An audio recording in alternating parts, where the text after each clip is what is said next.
Are you practicing guitar but not getting better? I used to get frustrated fixing the same spot over and over. If that's you, it's not your dedication, it's your practice technique. Today, I'm going to show you the 5 biggest practice mistakes I've seen guitarists make in my 20 years of teaching. And I'll show you exactly how I teach my students to turn them into advantages. By the end of this video, you'll know how to get more out of 7 minutes of practice than most people do in an hour. And that's because of mistake number 1. You're practicing without a clear goal. If you've ever gotten up from after practicing and felt like you didn't accomplish anything, it's probably because you didn't set out to accomplish anything. If you're anything like me, maybe you even experienced one of those times when you did have a good practice, but you just felt too discouraged by how much stuff was left to do. But you can't solve all your problems in one practice session, and you shouldn't try to. And please hear me right now, because you need to hear this. You don't need to feel guilty that there's more work to do tomorrow. So how do we set clear goals? Well, we need to work backwards. What's the big picture thing you're trying to accomplish? You don't need to overthink it. Could be a song you're trying to learn, a technique you're trying to get better with.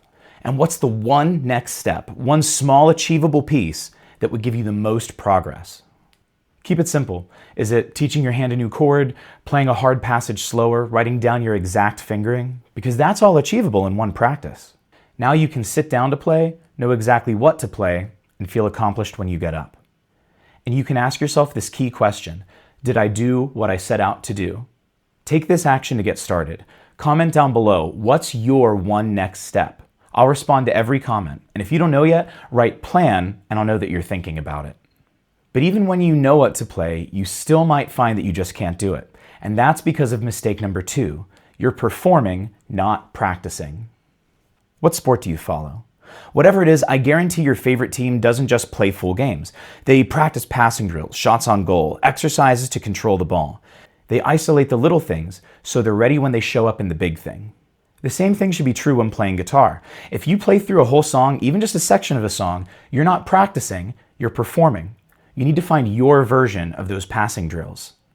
But how do you do that?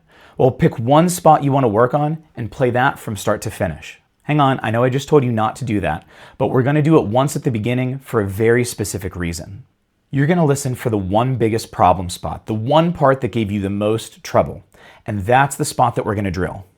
And this should be small. It might be a single chord change, a 4-note passage, whatever it is, drill it over and over, play it slowly. Now, I didn't say speed it up. That is a technique we use sometimes, but you might not be in the speed up phase yet.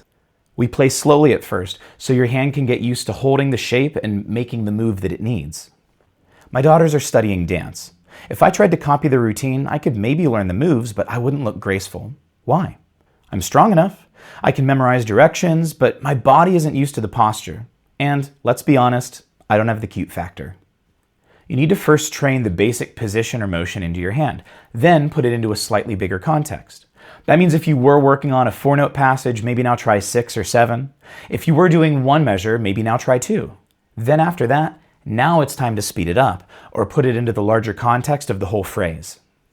And once you get that mindset shift, you're ready to answer one of the biggest practice questions on the internet. Should I practice songs or technique? That question is at the heart of mistake number 3. You're not tying in the basics. Now that might sound like I said you need to practice more scales, but I didn't. If you only drill scales, chord changes, you'll have good technique, but you won't have anything meaningful to use it on. And if you only run through songs and don't fix your technique, you're going to keep stumbling over yourself, and every new song will keep feeling hard. Tying in the basics is about practicing both and seeing how they interact. See, playing music is like any other kind of communication. Imagine you go to hear a really famous public speaker. If they had a nice voice but didn't actually say anything meaningful, you'd probably feel like you wasted your time. On the other side of that, I remember hearing a speaker in high school who said 124 times. I counted.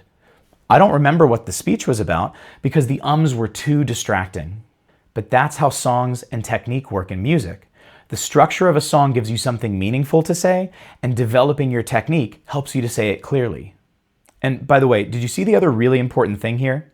You don't need to perform perfectly, just well enough to not get in your own way. All right, so how do we achieve that technique repertoire balance and tie in those basics? Start with the one you prefer. I could practice scales for hours a day and not get bored. And I'm not that motivated to learn whole songs unless I'm playing them for a gig. But you might feel the exact opposite way, and that's okay. See, for me, I'm going to start with a scale or technique that I want to learn. Then I'm either going to write a song or pick a song that uses that technique a lot, because I'm looking for control so that I can create with it. If you prefer songs, find the basic motion behind your biggest problem spot. We did that when we fixed mistake 2. And warm up with a technical exercise that tackles that problem. If you're learning a song in A major and having trouble with a lead line, warm up with an A major scale. Then when you see those notes show up in the song, they'll be more familiar. Here's the key to making hard things easy, okay? Everything you play, even the most complex thing, can be broken down into a series of simple parts. Technique drills the variations of those simple parts. Songs put them together into bigger settings. Pick a technique and a song that both develop the same simple thing. Now you know how to be effective when you practice. But what if you can't find the time to practice in the first place? The core of that problem is mistake number 4. You're practicing too long. Have you ever had one of those weeks where you look back and say, I just didn't have any time to play? I have. My students definitely have. What if instead of trying to carve out an hour you don't have, you started looking for a 7-minute break that's already there in your day? See, when we start looking for shorter practices, there are 2 benefits. First, they're easier to keep consistent. Instead of asking yourself, can I commit to a half hour every day this week? Ask, what can I commit to this week? Second, when you start doing short practices, you learn to be efficient. When we fixed those first 3 mistakes, we zoomed in to fix very specific problem spots.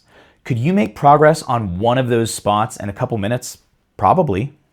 Instead of thinking of the big thing you're working on and saying, I don't have time to work on that, turn it around and say, what can I accomplish in the time I do have? And there's another great thing. When you do learn these short practices, your long practices are going to be more structured. You might stop looking at a half hour as one practice lump and start looking at it as 4 or 5 little workouts. If you want to learn more about organizing short practices, I have a deep dive discussion that I'll link on screen right now. And I have a free PDF guide to making your own 7-minute practice routine down in the description. Now there's one more mistake we need to talk about, and it's going to become the most valuable asset when we fix it. But first, I need to tell you this. You're still going to miss practice sometimes, and that's okay. The meeting that ran late, the pipe you need to fix, the kids deciding that they needed you at that exact moment, those are all valuable and they're all valid. You don't need to feel guilty that you didn't get to guitar. But when you start doing small practices, you'll find that they fit into your life instead of fighting with it. If you fix the first 4 mistakes, there's only one more thing keeping you from a healthy, sustainable, repeatable routine. Mistake number 5, you're not reflecting. What you do after you practice is just as important as what you do during it. When we talked about setting goals, I said you need to ask yourself one important question. Did I do what I set out to do? If so, what's the next step you need to move on to next time? If you didn't, why? Do you need to zoom into an even smaller spot next time?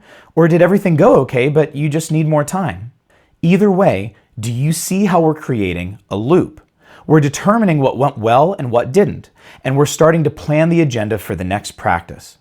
The more you do this, the faster your goal planning will get, and the better you'll get at knowing which techniques work for you and how quickly you can put together the little pieces of your big goal.